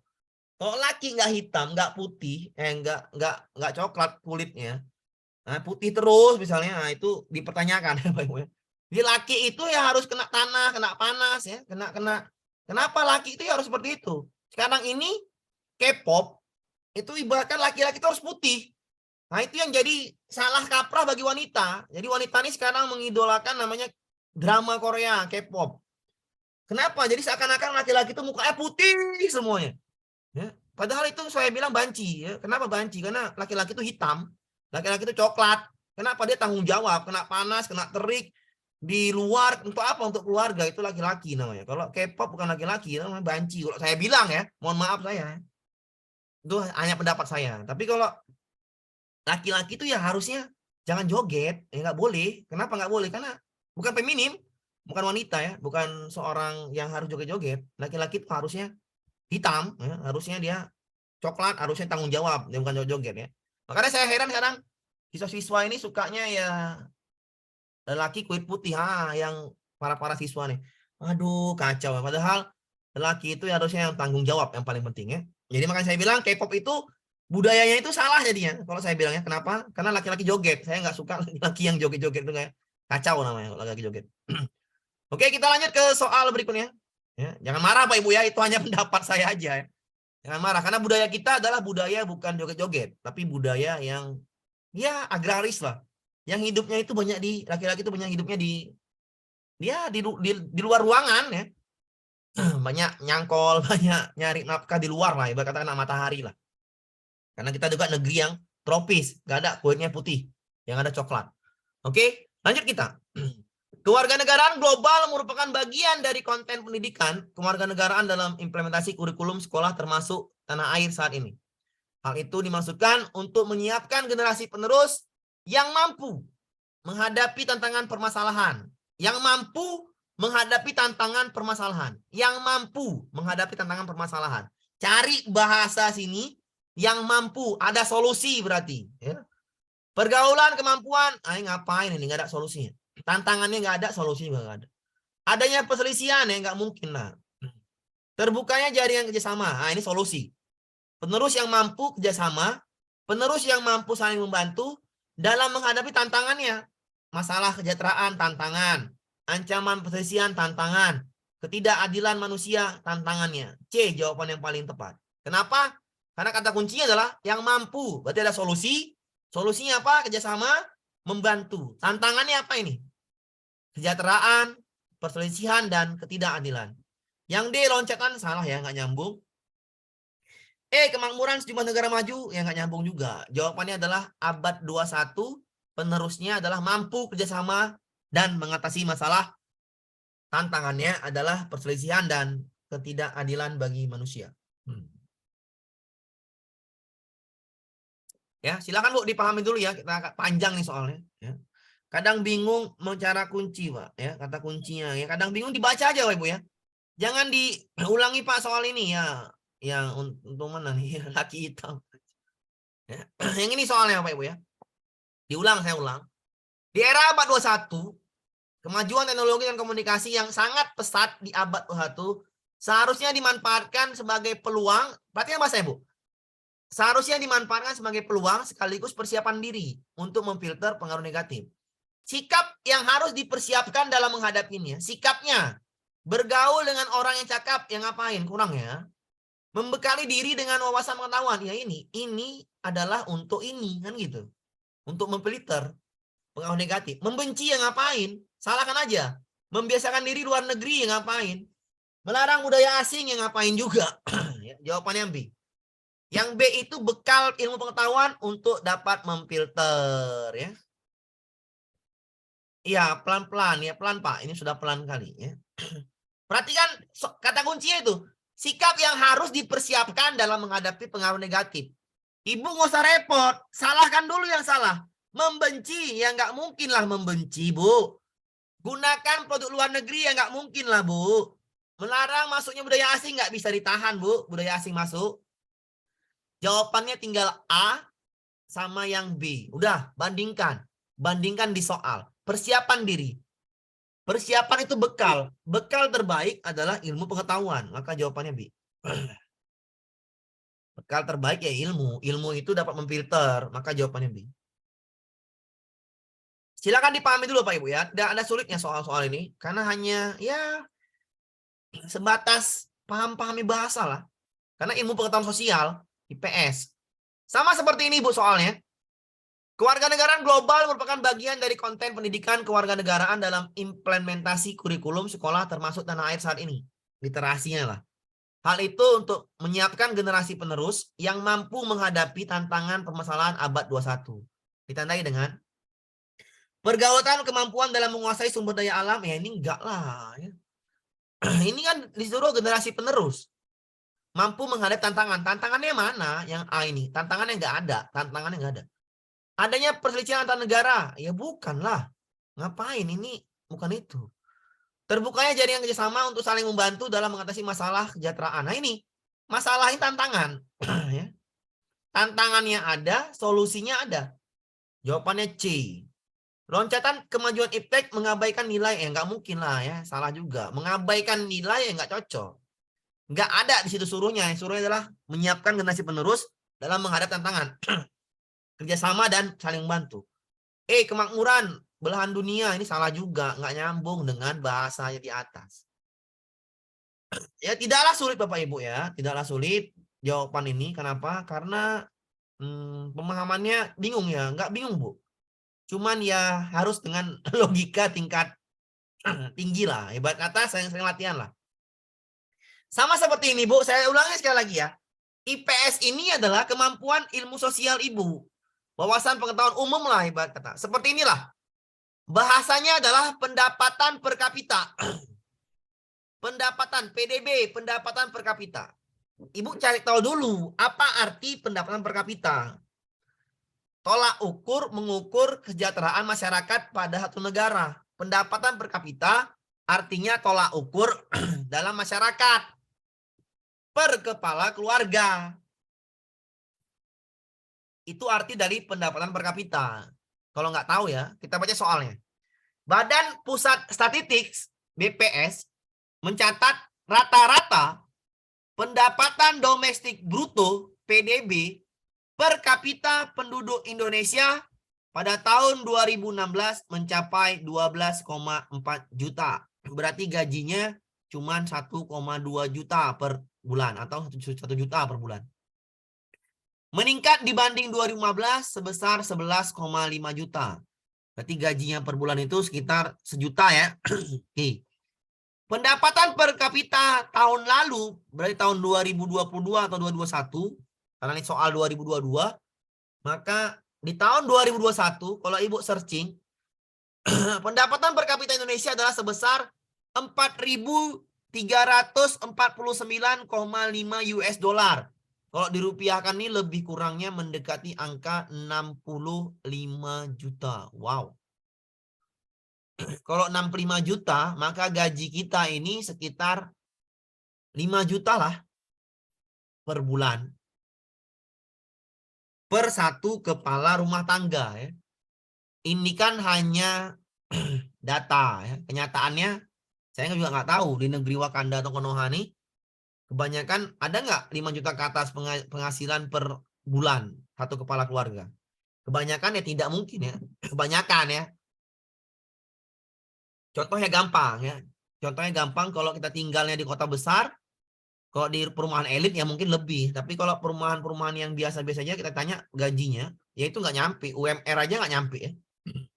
Sekitar paling tinggi 4 juta, 5 juta lah. Nggak nyampe ya. Maka ini berdasarkan di atas kita memberikan gambaran tentang, ingat, Pendapatan per kapita adalah mengukur tingkat kesejahteraan masyarakat dalam suatu negara. Cari jawaban yang mendekati itu. Jangan kemana-mana. Tingkat pendapatan menurut rata-rata di Indonesia tinggi. Salah ya, bukan ini. Kemampuan ekonomi rumah tangga cukup tinggi. Iya, benar. Jawaban inilah. Kemampuan ekonomi rumah tangga. Kenapa? Karena pendapatan per kapita itu per rumah tangga. Ini yang tepat. Kemampuan ekspor impor, ya salah. Indonesia negara maju, ya salah. Tingkat kesejahteraan masyarakat Indonesia masih sangat rendah, ya enggak lah. UMR kita itu paling tinggi DKI Jakarta, sekitar 4 juta atau 5 juta nih. Ini udah 5 juta per bulan, maka ini ya enggak rendah lah ya. Sudah bagus, maka yang cukup inilah. Dan jelas kemampuan ekonomi rumah tangganya adalah pendapatan per kapita. Mengukur ekonomi rumah tangga di suatu negara, ya. Di jawabannya yang B. Ya, nggak mungkin gaji penduduk Indonesia tuh ya ASN-nya 3 juta ya. Mungkin ini negeri yang lain, Bu, ya, bukan negeri Indonesia mungkin. Entah negeri yang lain lah, saya nggak tahu juga. Yang selanjutnya, meskipun termasuk negara baru merdeka, Indonesia punya catatan bahwa beberapa negara tetangga pernah belajar dari kita. Namun demikian fakta kemudian saat ini kita tertinggal dari Malaysia bahkan Vietnam yang baru membangun selepas perang. Sikap yang dibutuhkan dalam mengejar ketertinggalan khususnya di bidang iptek, Bapak Ibu. Lagi-lagi di bidang iptek. Carilah jawaban yang di bidang iptek. Tapi Pak kecuali, maka cari yang kecuali. A. Menjalin kerjasama lembaga negara dalam iptek, pengetahuan teknologi. Ya nyambung. Kan diminta kecuali. Maka yang A jangan jadi jawaban ya. B. Meningkatnya kinerja dan penguatan institusi iptek seperti lembaga udah nyambung lah ini. Maka bukan ini jawabannya. Karena diminta kecuali. Yang ada ipteksnya maka benar. Memberikan hadiah dan fasilitas atas peningkatan mutu hasil penelitian dan pengabdian yang berguna bagi masyarakat. Ini kurang, rancu bahasanya. D. Memberikan dukungan pelaksanaan riset strategis dan unggulan yang diperlukan bagi pengembangan ipteks. Iya nyambung. Kan kecuali. E. Meningkatnya produk teknologi tinggi agar bisa mengalahkan kemajuan bangsa Asia. Ya benar, teknologi itu adalah ipteks, perkembangan ilmu teknologi. Maka yang C bahasanya rancu. Memberikan hadiah, fasilitas atas capaian hasil penelitian dan pengabdian yang berguna bagi masyarakat. Pengabdian berupa apa kan itu? Kurang spesifik. Maka yang E, D, A, B bukan jawaban. Jawabannya kecuali berarti yang C. Silahkan dibaca dulu. Ya. Ya, dibaca dulu Bapak Ibu ya, tidak terlalu sulit ya. Kalau saya bilang hubungkan aja Bu dengan apa yang tanya, iptek ya iptek cari, pendidikan cari pendidikan, ekonomi cari ekonomi, gitu aja Bu. Jangan kemana-mana. Karena nggak usah dengan kemampuan yang terlalu tinggi kali pun, intinya kita harus paham pendidikan berhubungan dengan pendidikan, ekonomi berhubungan dengan ekonomi, iptek berhubungan dengan iptek, ya. Politik berhubungan dengan politik, ya seperti itu aja Bu. Jangan dibawa pusing. Kenapa Pak? Karena ya emang soalnya gampang. Nggak ada sulit-sulitnya soal IPS nih. Kita lanjut ya Bapak Ibu ke soal berikutnya. Soal berikutnya, ini juga. Soal-soal seperti ini ya, sering-sering masuk ya. Sejarah budaya mudik muncul pada majalah Prisma edisi Mei 1977. Menyebutkan bahwasannya pemerintah Kota DKI Jakarta telah gagal membendung deras arus urbanisasi, perpindahan dari penduduk desa ke kota. Geliat pendatang baru kian agresif dan menjadi momok bagi ibu kota Jakarta pada saat libur besar hari keagamaan. Para perantau dari daerah memanfaatkan momentum untuk pulang ke kampung halamannya. Tradisi ini sudah sejak zaman Orde Baru yang dikenal dengan budaya mudik. Oh, berarti masalah budaya mudik. Faktor yang memunculkan adanya budaya mudik adalah tadi apa Bu? Urbanisasi. Ya, ingat. Mudik itu muncul karena urbanisasi. Urbanisasi. Kenapa orang desa mau tinggal ke kota? Karena di kota pusat ekonomi. Itu kan namanya udah paham lah kita tuh ya. Makna-makna urbanisasi itu udah paham lah. Kenapa penduduk desa pindah ke Jakarta banyak-banyak? Karena di Jakarta pusat ekonomi. Berarti cari yang berhubungan dengan ekonomi. A, kesenjangan nggak ada ekonominya. Kelengkapan lapangan kerja di desa. Kelangkaan, oke, ini bagus juga ya. Ini langka, nih bagus nih. B, terkonsentrasinya ekonomi. Oh iya, ini benar, ekonomi. Lapangan kerja, iya benar, pas ya. Dan faktor budaya masyarakat. Mudik itu faktor budaya masyarakat, benar. Jawabannya di B semua yang benar. Kenapa? Bahasanya semuanya ya. Semuanya ada. Ekonomi, lapangan kerja di desa kurang, dan mudik itu faktor budaya masyarakat. Maka yang B yang tepat. Kalau yang A kurang tepat. Kurang tepat yang A. Yang C, terpusatnya pembangunan wilayah yang strategis. Ya nggak nyambung ya. Ini nggak nyambung dengan mudik, budaya mudik. Keberadaan pusat pengolahan hasil perkebunan, ya nggak nyambung juga. Pertumbuhan sektor barang jasa sangat menjadi kota, ini kurang nyambung juga. Karena yang diminta faktor budaya mudik adalah urbanisasi. Gara-gara urbanisasi itu kenapa? Karena lapangan kerja itu di desa nggak ada, atau ekonomi di kota itu melimpah, itu pusatnya. Dan kalau mudik itu faktor budaya, ya, budaya mudik. Budaya pulang kampung setiap hari besar itu budaya namanya. B, ya kalau nggak ada mudik nggak asik. Ya. Kalau maksud mudik itu urbanisasi Pak, bukan. Mudik itu muncul gara-gara perilaku urbanisasi. Tahun-tahun bahola, tahun-tahun bien, 1970-an kan tahunnya, tahun kita belum lahir lah mungkin ya. Jadi tahun-tahun itu banyak urbanisasi Bu, sampai sekarang lah di kota Jakarta itu. Akibat urbanisasi tadi, artinya urbanisasi itu terjadi karena ekonomi numpuk di Jakarta. Karena lapangan pekerjaan sedikit di desa, kan gitu. Oke. Gara-gara itu muncul budaya masyarakat namanya mudik. Mulai dhisik. Kenapa mudik? Ya kalau nggak mudik lebaran kan liburnya panjang, jadi mudik budaya masyarakat. Budaya masyarakat itu jawabannya cuma di B juga. Faktor budaya. Budaya mudik itu adalah faktor budaya masyarakat. Jawabannya mau nggak mau yang B. Faktor budaya masyarakat. Nyambung ke soal. Budaya mudik.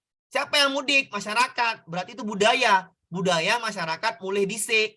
Berarti cari jawabannya. Budaya masyarakat. Cuman yang B. Kalau cari tahu arti. Jawabannya cuma B. Ya. Kenapa mudik? Kenapa dia urbanisasi? Karena ekonominya terpusat di Jawa. Karena lapangan kerja nggak ada di desa. Itu jawabannya. Jadi yang B semuanya nyambung. Faktor budaya mudik. Jawabannya yang kenapa yang nggak apa? Yang A itu adalah kesenjangan tingkat kesejahteraan masyarakat antar wilayah. Ya nggak cocok ya. Kultur masyarakat, oke. Kultur masyarakat yang budaya mudik tadi ya. Yang A, kesenjangan tingkat kesejahteraan masyarakat antar wilayah. Ya nggak kali ya. Tidak tidak terlalu ya. Tingkat kesejahteraan itu nggak terlalu ya. Desa dengan kota itu nggak terlalu ya. Karena di desa pun hidup itu murah kalau banyak sayur-sayuran ditanam. Daripada di kota mahal juga. Jadi gara-gara urbanisasi itu, kenapa urbanisasi? Karena kesenjangan tingkat kesejahteraan. Tidak ya. Karena ekonomi di daerah tertentu. Regional dan nasional pada daerah tertentu. Itu lebih tepatnya yang B. Kenapa? Urbanisasi terjadi karena pusat ekonomi melimpah ruah di kota besar. Itu makanya terjadi urbanisasi, bukan gara-gara tingkat kesejahteraan ya. Oke. IPS lumayan, nggak mumet. Ya nggak mumet. Santai aja kalau IPS. Karena ini makanan kalau saya bilang nggak terlalu mumet. Yang kemarin enak. Yang ini cuman logika sederhana aja. Dalam aspek ini soalnya lagi Bapak Ibu. Soalnya tengoklah soalnya ini. Soalnya hot, tapi ya kita harus paham. Dalam aspek ekonomi, tingginya tingkat pengangguran akan menurunkan, perhatikan bahasa saya Bu, tingginya tingkat pengangguran akan menurunkan nilai pendapatan. Ya betul. Dari aspek sosial, pengangguran akan menyebabkan timbulnya berbagai macam kejahatan. Berarti fenomena apa yang terjadi? Fenomena pengangguran. Pengangguran. Kenapa banyak pengangguran? Di India sekarang, di Cina, India sudah mulai menyebar. Cina, India, Amerika Serikat, dan sekarang merambah ke Indonesia. Ya, merambah ke Indonesia. Kalau Ibu lihat berita viral itu, banyak ngantri kerja. PT-nya buka, ibarat katanya gini, 12 berapa ribu ya? sekitar 120.000 lapangan pekerjaan, tapi yang tamat setiap tahun itu sekitar 1.200.000 orang. Berarti pekerjaannya 1, yang daftar 10. Nah, itulah Bu, Indonesia sekarang. Pekerjaan 1 yang muncul, yang daftarnya 10. Nah, itu. Tingkat pengangguran tinggi karena apa? Karena peluangnya kerja itu nyempit. Bukan jawabannya PHK, bukan. Bukan tuntutan ekonomi, bukan. Setiap orang harus ini, bukan juga. Yang E, pemerintah tidak mampu, salah juga. Jawabannya C. Fenomena pengangguran muncul itu kenapa? Karena peluang kerja makin sempit. Indonesia itu sarjana tiap tahun tamat, kalau nggak salah Bu ya, 1,2 juta. Tapi lapangan pekerjaan yang muncul hanya 120.000. Berarti perbandingannya 10 banding 1. 10 orang yang melamar, 1 pekerjaan yang ada. Makanya sekarang ini lebih baik kerja daripada nggak kerja kan gitu. Tapi zaman sekarang juga hati-hati. Ya. Pengangguran, kita bilang pengangguran, padahal dia buat YouTube. Ya. Dia buat YouTube. YouTube-nya apa? YouTube-nya anak-anak. Ya, jadi penganggurannya banyak duit kalau gitu. YouTube atau buat konten. Ya, buat konten kreatif atau macam-macam lah zaman sekarang ini pekerjaan-pekerjaan baru muncul. Ya, jadi 1,2 juta lapangan pekerjaan yang daftarnya 1,2 juta yang daftar, pekerjaannya hanya 120.000 orang. Berarti 1 banding 10. 10 banding 1 ibarat kata. Oke. Jadi jawabannya C ya. Peluang kerja masyarakat semakin menyempit. Ya. IPS bikin ngeluh. Iya, bukan. Yang kemarin 4 soalnya mudah, 3 soal, 4 soal, 4 soal. Yang ini tambahannya 6 soalnya ya agak ya cuman seperti inilah. Kalau saya bilang biasa aja lah, Bu. Dampak negatif yang dapat menjadi ancaman bagi negara bangsa, termasuk seperti Indonesia, adalah kehilangan identitas, identitas dan integritas sebagai pewaris peradaban Nusantara. Nah ini, jangan hilang identitas kita. Oleh karena itu, yang perlu dilakukan adalah bagaimana biar nggak hilang identitasnya. Cari bahasa yang biar supaya identitas dan integritasnya nggak hilang. Pembelajaran PPKN mempunyai kedudukan, ya nggak nyambung lah. Ngapain? Orang biar nggak hilang kok. Pengenalan sejarah, tradisi, dan seni budaya lokal tentang diberikan dalam memperkuat ketahanan bangsa. Ini bagus, pengenalan ya. C. Pemeliharaan artefak seni dan budaya bangsa dapat diangkat dan mendukung industri pariwisata. Ini bagus juga ya. Pemeliharaan nilai tradisi yang ada sebagai warisan keperadaban bangsa menjadi kewajiban negara. Oh, bukan hanya kewajiban negara ya. Ini kurang tepat. Kenapa? Sebagai salah lah, negara dan bangsa, negara dan masyarakat. Pelestarian nilai tradisi yang ada sebagai warisan budaya lokal menjadi tanggung jawab segenap anggota masyarakat. Ini paling bagus Bapak Ibu ya. Biar nggak hilang, dijaga, dilestarikan. Maka jawaban yang E.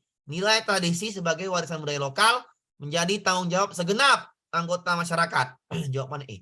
Kenapa kok yang nggak B, Pak? Pengenalan sejarah nilai tradisi, seni budaya, ini hanya pengenalan. Kita bandingkan. Untuk biar nggak hilang, dikenal apa dilestarikan? Dikenal apa dilestarikan? Ya, dilestarikan. Ya, lestarikan. Yang C, dipelihara apa dilestarikan biar nggak hilang? Dilestarikan. Biar kita nggak hilang, makanya kita menikah. Iya nggak? Kita nggak hilang, nama kita ini tetap ada. Marga saya Utagalo nggak hilang. Biar supaya ada, makanya saya nikah. Nikah itu melestarikan. Itu jawabannya E. Ya, melestarikan budaya lah ibarat kata gitu ya. Jadi E. Biar nggak hilang, dilestarikan. Namanya E jawabannya. Ya seperti itu Bu. Ya. Biar nggak hilang. Ini kan bahasanya biar nggak hilang. Kehilangan identitas. Biar nggak hilang gimana? Apa yang perlu dilakukan? Ya lestarikan. Selesai jawabannya E.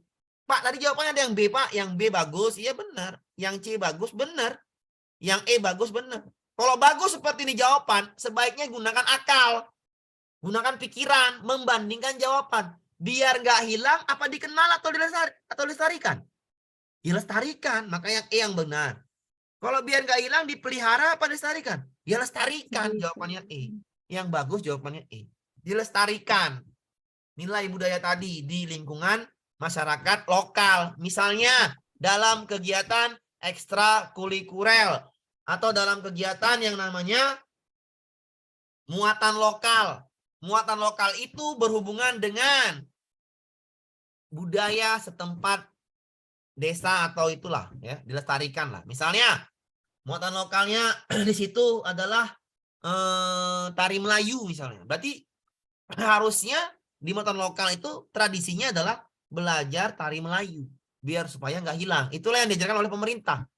Misalnya di desa setempat ada budayanya daerah itu adalah tari apa lagi misalnya. Ayo diajarkan tari-tarinya. Ya, tari persembahan atau apa. Jadi yang hilang dilestarikan lagi. Itulah nilai budaya. Misalnya hari Jumat kalau di negeri Riau itu pakai baju kurung. Kenapa? Melestarikan adat Melayu namanya. Ya. Bacaannya tulisannya Arab Melayu. Itu namanya melestarikan ya. Melestarikan nilai budaya. Berarti jawabannya adalah yang E. Biar tidak hilang ya dilestarikan. Ya. Sulit amat, Bu. Ya ngapain sulit? Ya. Nikah itu biar nggak hilang dilestarikan. Ya betul, jawabannya E. Mau nggak mau jawabannya E. Nggak ada sulitnya Bapak Ibu ya. Karena biar nggak hilang gitu aja. Ibu tinggal bandingkan jawaban. Sama seperti ini saya bilang tadi. Dampak positif dan negatif kemajuan iptek. Ingat, iptek tadi adalah efisien. Tadi yang saya bilang tadi, catatannya diingat. Iptek adalah efisien. Maka cari jawaban efisien. Manfaat positif adanya iptek dalam dunia pendidikan. A. Tingkat kelulusan semakin tajam. Salah. B. Memberi kemudahan siswa dalam akses informasi. Bagus. Pembelajaran sistem online menjadi alternatif utama. Salah ya. Online bukan menjadi alternatif utama. Siswa dapat belajar dengan mudah tanpa keluar rumah. Iya haruslah keluar rumah. Kurang tepat ya. Jawabannya, praktik pendidikan dan pembelajaran berlangsung efektif dan efisien. Iptek gunanya dalam dunia pendidikan apa? Apakah yang B atau yang E? Kita bandingkan Bu ya. Kita bandingkan. Kan dalam dunia pendidikan, pendidikan itu adalah pembelajaran. Pembelajaran itu gunakan media. Media itu biar apa? Biar efektif dan efisien. Maka jawabannya paling tepat adalah yang E. Kalau memberi kemudahan akses informasi apapun, itu kurang tepat bahasanya. Karena dengan bagi dunia pendidikan. Maka hubungkan dengan dunia pendidikan adalah yang pembelajaran. Jawabannya adalah yang E. Itu nggak sulit Bapak Ibu ya. Tinggal dihubungkan-hubungkan aja. Ya, nggak ada sulitnya. Tinggal dihubungkan maknanya. Iptek tadi kata kuncinya efisien. Cari yang efisien. Sudah selesai. Jawabannya E. Kok gitu Pak? Iya, makanya saya bikin catatan. Biar mudah dipahamin. Ya. Jawabannya bikin keliru. Ya tadi saya bilang harus pahamin. Iptek di bidang pendidikan. Masa yang A? Ngapain yang A? B. Memberikan kemudahan. Oke lah, kemudahan mengakses informasi.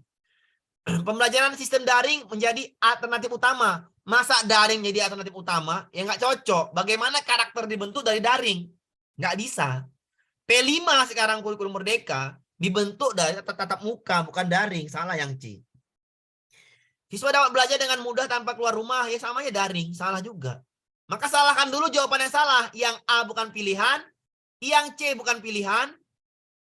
Yang D bukan pilihan. Maka ibu jangan tinggal pilih B dan E. Itu cara menjawab soal yang baik. B dan E bandingkan.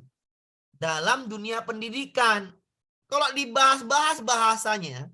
Dalam dunia pendidikan udah jelas nih. Praktik pendidikan. Pembelajaran berlangsung efektif. Ya mau nggak mau ya E lah. Sesuai dengan dalam dunia pendidikan. Masa yang B? Udah jelas yang E. Praktik pendidikan dan pembelajaran berlangsung dan efektif dan efisien. Selesai jawabannya E.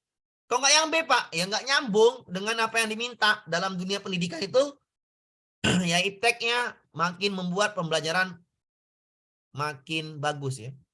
Ya nanti Bu, nanti Ibu jawab dulu nanti Bu ya. Jawabnya di Gpom aja. Soalnya udah banyak di Gpom. Sabar aja Bu ya.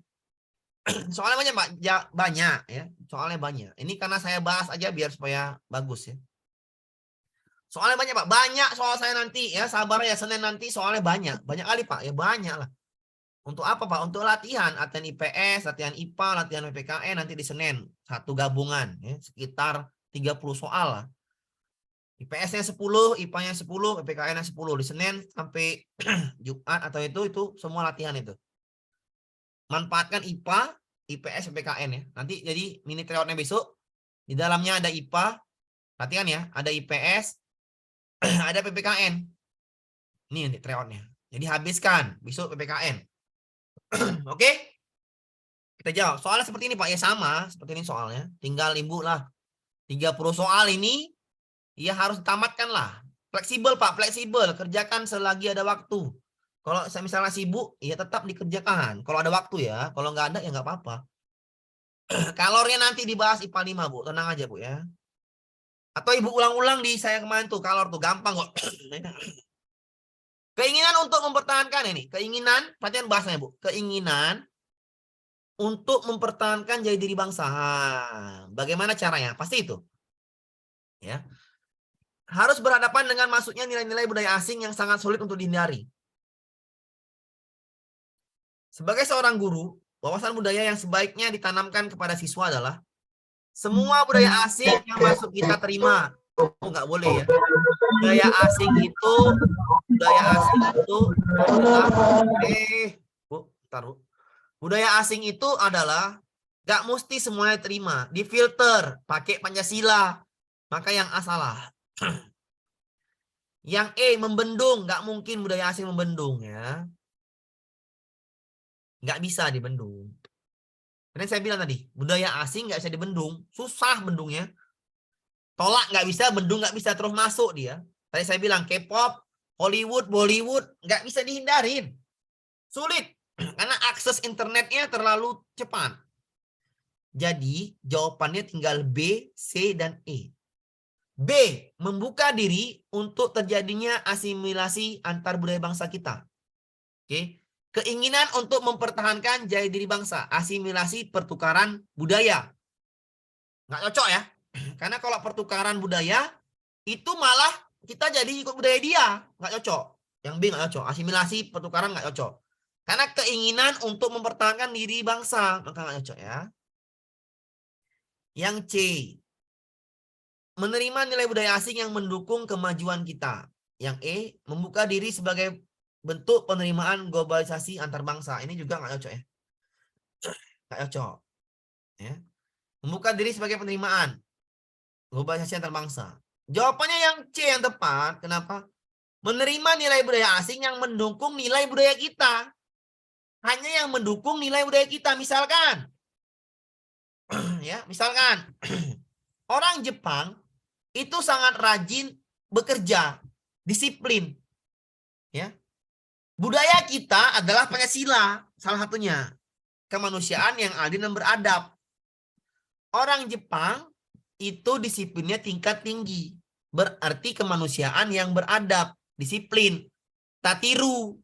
Kita tiru, maka itu jawabannya. Tiru nilai budaya asing yang mendukung kemajuan budaya kita, kemajuan kita. Yang E, nggak cocok Pak. Membuka diri sebagai bentuk penerimaan globalisasi antar bangsa, yang nggak cocok ya. Kurang wawasan budaya. Sebaiknya tanamkan membuka diri sebagai bentuk penerimaan globalisasi. Karena kita ini kuncinya adalah keinginan untuk mempertahankan jati diri bangsa. Ya.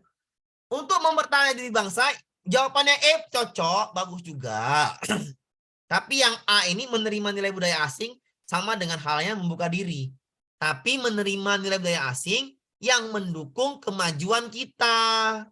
Yang mendukung kemajuan budaya kita. Kalau yang nggak mendukung, tinggalkan. Udah nggak hilang, mempertahankan, dan juga berhadapan langsung dengan nilai budaya asing. Caranya adalah terima yang baik, buang yang buruk untuk kemajuan budaya kita. Misalnya budaya apa lagi? Budaya Jepang tadi sudah. Budaya di Kanada misalnya. Atau di luar negeri misalnya di Kanada tuh yang baik, yang bagus di Kanada. Baru di mana lagi? Di Swiss. Di negara-negara Swiss tuh bagus. Di Finlandia juga bagus. Budaya mereka itu adalah mendukung yang namanya teman. Misalnya temannya tadi ada olahraga, karate misalnya, nggak bisa mecahkan batu bata misalnya. Kalau kita ketawain, kalau mereka tidak, mereka itu mendukung, mensupport apanya? Mensupport namanya siswa tadi yang nggak bisa. Jadi siswanya saling mensupport, itu kita ambil budaya tadi.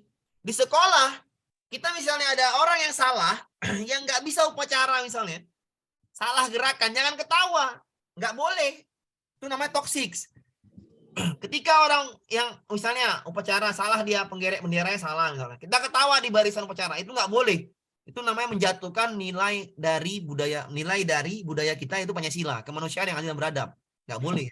Jadi jawabannya C, menerima nilai budaya asing berhadapan langsung yang mendukung kemajuan kita, nggak hilang, mempertahankan jadi diri bangsa, tetap mempertahankan dan juga menerima berhadapan langsung dengan nilai budaya asing, yaitu menerima nilai budaya asing yang mendukung kemajuan kita. Itu yang paling tepat ya. Jawabannya C. Sesuai dengan soal yang diminta ya. Oke, nggak semua diterima, yang diterima adalah kemajuan budaya kita. Oke, berikut ini adalah dampak positif dan negatif yang ditimbulkan oleh globalisasi. Ya, jawabannya dari pilihan tersebut, dampak positif di bidang ekonomi. Ingat, di bidang ekonomi, hubungkan ke ekonomi. Makin menguatnya sektor produksi dalam negeri. Ya, bagus. Yang A benar ya. Yang ada A-nya benarkan. Ya, maka ini benar, ini benar, ini benar, ini benar. Ini salah tadi. Dah? Persaingan industri dalam skala global kurang baik ya. Merebaknya jenis produksi di pasaran global kurang baik juga. Munculnya keberagaman jenis pekerjaan baru, iya benar, bidang ekonomi. D benar, masuk. Merebaknya industri kreatif dalam negeri, bagus juga. Berarti ADE. ADE cuman yang ini, cuman yang D.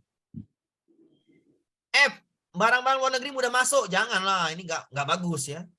Menguatnya produksi sektor kerajinan dan budaya, iya bagus. Ya, jawabannya adalah yang A, D, E, dan G. Jawabannya yang D.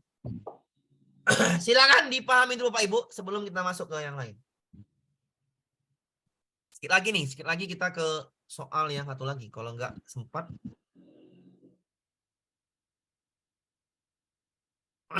Ya, bisa dipahami Pak Ibu ya. Jawabannya A, D, E.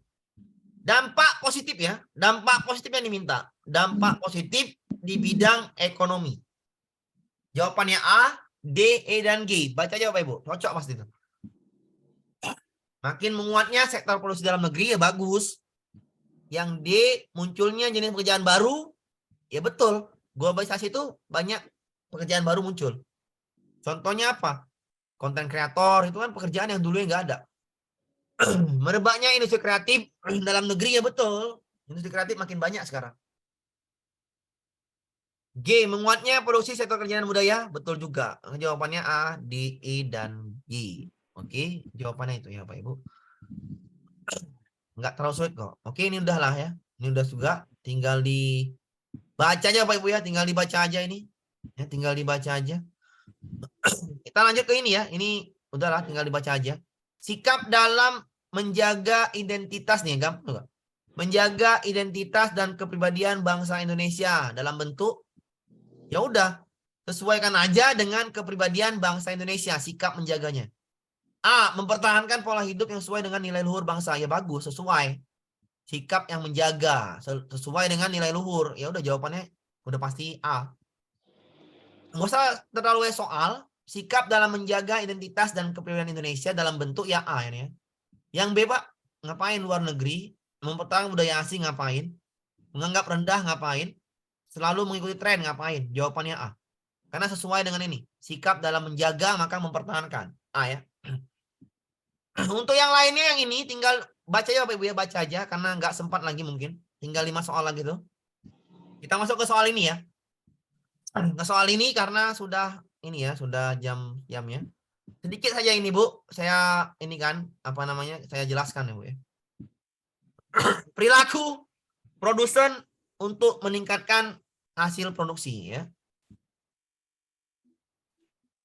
Perilaku produsen untuk meningkatkan hasil produksi Bapak Ibu ya. Yang pertama namanya intensifikasi. Kita baca ini memperbaiki metode kerja. Nah, ini caranya ya. Kalau intensifikasi Bu, itu langsung ke bahan utamanya apa?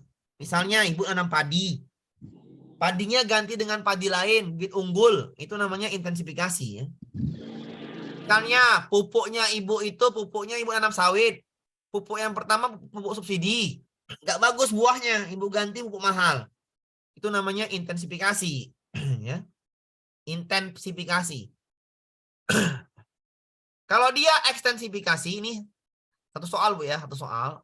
Ini bahasanya gampang sebenarnya. Intensifikasi bahan baku lah. Bahan bakunya itu misalnya sawitnya nggak bagus, ganti sawit yang baru. Pupuk yang nggak bagus, ganti pupuk yang baru. Tanamnya manual, ganti pakai mesin. Irigasinya kurang, ganti irigasi yang bagus. Itu namanya bahan bakunya ya, langsung ke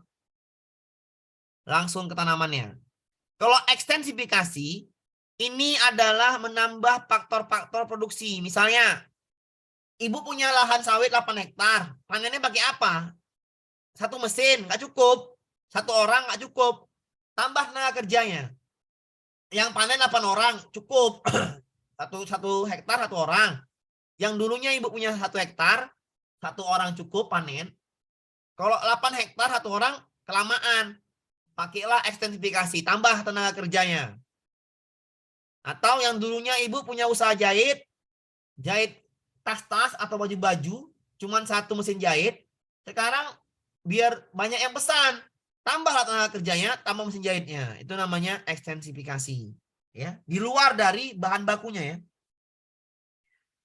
Diverifikasi ini artinya adalah mengembangkan atau menambah keanekaragaman jenis hasil produksi. Misalnya ibu jual jilbabnya pasmina, nggak laku, dulu laku sekarang enggak, ibu ganti modelnya, jilbab puji misalnya, jilbab Aurel misalnya, jilbab entah apalah ya, pokoknya artis-artis, ya modelnya beda-beda, itu namanya diverifikasi. Atau yang dulunya ibu jualannya secara manual, door to door, sekarang ibu live TikTok, itu namanya diverifikasi ya, mengembangkan cara pengembangannya, cara pemasaran, cara model-modelnya itu dikembangkan, namanya diverifikasi. Dulunya orang itu pakai live TikTok, pakai jualan di ruko. Sekarang nggak ada, ruko tuh di mall-mall itu tutup semuanya. Kenapa? Jual HP pun sekarang di live TikTok. Nggak ada lagi laku HP di, ya maaf, konter-konter HP di mall-mall udah nggak laku lagi sekarang. Enak live TikTok, kenapa? Dikasih tahu kekurangan, kelebihan, dan mereka garansi. Maka jawabannya itu diverifikasi ya. Itu namanya itu. Kalau rasionalisasi nggak masuk sih, rasionalisasi. Ini adalah ganti tenaga kerja yang lebih efisien. Misalnya manusia ganti dengan mesin. Itu namanya rasionalisasi. Kita ke soalnya langsung. Ini soal UP ya. Upaya untuk meningkatkan hasil produksi dengan cara mengembangkan atau menambah keanekaragaman jenisnya, maka disebut diverifikasi Bapak Ibu ya. Mengembangkan. Mengembangkan itu adalah diverifikasi. Kalau intensifikasi, ganti bahan pokoknya. Padi dengan padi lain, bibitnya ganti. Atau pupuknya ganti. Atau irigasinya ganti. Kalau nanam manual pakai mesin. Ya itu. Kalau ekstensifikasi, mesinnya diperbanyak. Ya, mesin diperbanyak atau tenaga kerjanya diperbanyak. Kalau diverifikasi, kembangkan modelnya, kembangkan pemasarannya. Itu jawabannya, dikembangkan. Oke, jawabannya C berarti. Pada saat pandemi COVID, banyak usaha mikro, kecil, dan menengah memanfaatkan media sosial untuk memudahkan produsen menawarkan produknya kepada konsumen. Pakai medsos, mengembangkan pemasaran, namanya diverifikasi. Kegiatannya apa? Diverifikasi. Oke, sama kayak gini misalnya. Ibu ada sawit, diverifikasi nih ya. Sawit. 1 hektar. Ininya tanam pinang di pinggirannya. Pinang semua. Di tengah-tengahnya, di sela-selanya nanam pokok pisang. Pokok pisang semuanya. Tanamannya beragam tanamnya, namanya diverifikasi. Ya, tanamnya beragam. Ada sawit, ada pinang, ada sawit, ada pisang. Tanamannya beragam, modelnya beragam, namanya itu diverifikasi. Oke. Kalau sawitnya nggak bagus, nih sawit nih, nggak bagus. Ibu ganti sawitnya dengan sawit warna hitam. Ganti. Coret yang coklat ini ganti. Sawit warna hitam. Lebih bagus. Maka ini namanya sawitnya diganti. Namanya intensifikasi. Ganti bahan bakunya. Atau pupuknya tambahin yang baru misalnya. Pupuk yang lama buang. Ganti pupuk yang baru. Itu namanya intensifikasi. Kalau ekstensifikasi. Kalau ibu pertama jual baju, modelnya gitu-gitu aja. Ya, ekstensifikasi kalau model baju ya, bukan. Ibu jual baju, jual kaos baju, kaos. Ibu jahit sendiri atau ibu tempa sendiri, ibu jahit, ibu sablon sendiri. Laku, keras. Banyak pesanan. Nggak mungkin ibu satu mesin jahit. Nggak cukup lah. Tambah 2, tambah 3. Mesin jahit, tambah 4. Berarti ada orangnya 4. Tambah orang, tambah mesin. Namanya ekstensifikasi Bapak Ibu ya. Kalau gitu namanya ekstensifikasi. Tambah orang, tambah mesinnya, tambah orangnya namanya ekstensifikasi. Kalau tadi diverifikasi, tadi tuh ada pohon sawit tanami berbagai jenis tumbuhan. Itu namanya diverifikasi ya. Kayak pertanian, di daerah pertanian itu tanami tanaman palawija di samping-sampingnya. Itu namanya diverifikasi ya. Oke ya, selesai Bapak Ibu ya. Kita lanjut ke soalnya. Sedikit lagi Bapak Ibu ya, sedikit lagi ya, kalau nggak sempat ya mungkin bisa nyambung ke PKN besok lah. Pengusaha mebel menghasilkan banyak model furnitur. Salah satu produknya biasanya adalah meja dari bahan limbah gergaji. Produknya dihasilkan adalah meja dari bahan limbah gergaji. Bahan dasarnya kayu. Kayunya digergaji dari limbah. Limbahnya ini bikin model furnitur. Maka tujuan pengusaha ini adalah A. Mencari modal tambahan. Ya nggak mungkin ya. Tujuannya adalah memanfaatkan limbah. Limbah itu kayu, limbah kayu namanya. Limbah serbuk kayu. Limbah serbuk kayu ini adalah hasil dari sumber dayanya. Kayu tadi. Maka jawabannya ini adalah yang D. Memaksimalkan sumber daya. Kayunya semuanya harus jadi furnitur. Jadi sumber daya namanya. Yang ini salah ya. Ini juga salah. Ini juga salah. Ya. Jadi jawabannya kayunya jadi serbuk. Pengusaha yang manfaatkan serbuk tadi, limbah serbuk tadi dimanfaatkannya untuk buat meja lagi. Berarti pengusaha itu memanfaatkan maksimal sumber daya kayu yang telah dibelinya. Jadi dia nggak main-main tentang usahanya. Dimaksimalkannya sumber daya. Ketika dimaksimalkan sumber daya, maka itu akan menambah pemasukan. Jadi jawabannya yang paling tepat adalah yang D ya. Memaksimalkan sumber daya ya. Iya, nanti saya kirim. Kalau pengusahanya ya, kalau pengusahanya yang memanfaatkan. Beda dengan ini. Pengusaha garmen ada bajunya, baju dimanfaatkan, sisa baju tadi banyak dimanfaatkan oleh masyarakat sekitar membuat barang dari kain perca. Kain perca ini adalah sisa dari hasil jahit garmen. Dimanfaatkan oleh masyarakat. Beda kalau ini dimanfaatkan oleh pengusaha. Kalau dimanfaatkan oleh pengusaha, maka jawabannya yang D. Memaksimalkan sumber daya. Kalau dimanfaatkan sisanya oleh pengusaha, jawabannya yang D. Tapi kalau oleh masyarakat, jawabannya ini A. Menambah nilai suatu produk. Ya. Kalau dimanfaatkan oleh masyarakat, menambah nilai suatu produk. Kalau meminimalkan biaya produksi, itu menggunakan sekam untuk membakar batu bata. Ya, pakai sekam. Ganti bahan bakarnya itu minimalkan biaya produksi. Ini kain perca sisa. Sisa ini dimanfaatkan oleh masyarakat. Maka menambah nilai suatu produk. Jawabannya A. Tapi kalau pengusahanya yang ngambil, namanya memaksimalkan sumber daya. Beda ya, beda yang mana yang ngambil ya. Beda ya. Mengecoh sekali Pak. Iya mengecoh memang. Yang ngambil masyarakat. Kalau masyarakat yang ngambil menambah nilai. Kalau pengusaha yang ngambil memaksimalkan sumber daya. Beda ya. Beda sekali Bapak Ibu ya. Sedikit lagi Bapak Ibu. Ya. Ini udahlah gampang ya. Ini gampang juga. Nah, ini udah tadi. Ini juga gampang. Ini gampang. Nah, ini nih. Itu lagi Bu ya. Ibu jawab aja nanti yang lain nih jawab karena tinggal 20 menit lagi. Ya. Kita masuk Bu ya. Produksi dapat digolongkan dalam 5 bidang yaitu ekstraktif, agraris, ingat Bu ya. Ini juga kadang-kadang masuk Bu ya, kadang-kadang masuk.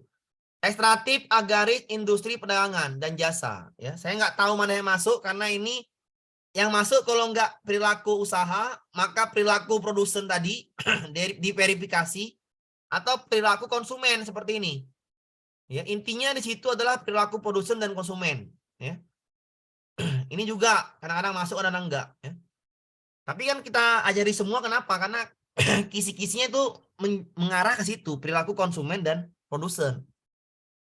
Jadi kalau nggak tadi diverifikasi, maka ini bidangnya dibahas. Kemarin soalnya itu soalnya gini, soal yang tahun kemarin ya. Usaha di bidang jasa adalah jasa yang jelas, guru perbankan, tukang rambut, tukang potong rambut jawabannya. Guru perbankan, tukang potong rambut. Itu namanya bidang jasa, ya. Kalau ini soal yang tahun 2021 gini soalnya. Dikasih gambar pertambangan minyak bumi. Maka jawabannya orang langsung pertambangan, padahal bukan, ekstraktif. Apa itu ekstraktif? Ini Bu, baca ya. Ekstraktif adalah menggali apa yang ada di dalam bumi.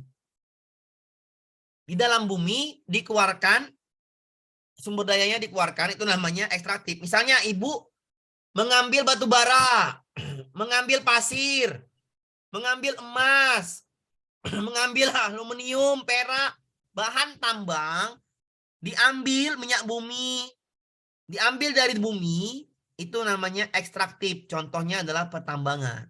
Jadi kalau minyak bumi ini jawabannya ekstraktif karena mengambil dari alam, ya.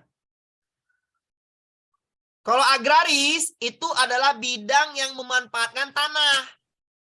Tanahnya dimanfaatkan. Contohnya apa? Perkebunan. Perkebunan karet yang dimanfaatkan tanahnya. Perkebunan kelapa sawit, tanahnya dimanfaatkan. Pertanian, tanahnya dimanfaatkan. Itu namanya bidang agraris. Kalau bidang industri, itu contohnya mengolah bahan baku. Bahan baku menjadi bahan jadi. Ya, nggak keluar nih, rasionalisasi ganti mesin. Ganti manusia dengan mesin. Ya. Manusia dengan mesin. Kalau kegiatan industri Bapak Ibu, itu adalah kegiatan mengolah bahan baku menjadi bahan jadi. Ya. Kalau perdagangan, adalah jual-jualan ya Bu ya. Jualan-jualan di TikTok atau di mana tuh perdagangan namanya. Ekspor impor itu perdagangan namanya. Inilah bidang-bidangnya yang masuk Bu ya. Yang masuk 5 soal ini. 5 soal 5 bidang ini. Kita jawab soalnya. Produksi yang mengolah bahan mentah, bahan baku menjadi barang jadi. Ya udah jawabannya industri. Ya. Industri. Kalau agraris, perkebunan, pertanian, ekstraktif, pertambangan contohnya. Perdagangan itu beda lagi. Oke, kita lanjut ke soal ini. Soal contohnya ya. Letusan gunung berapi memberikan dampak negatif sekaligus dampak positif.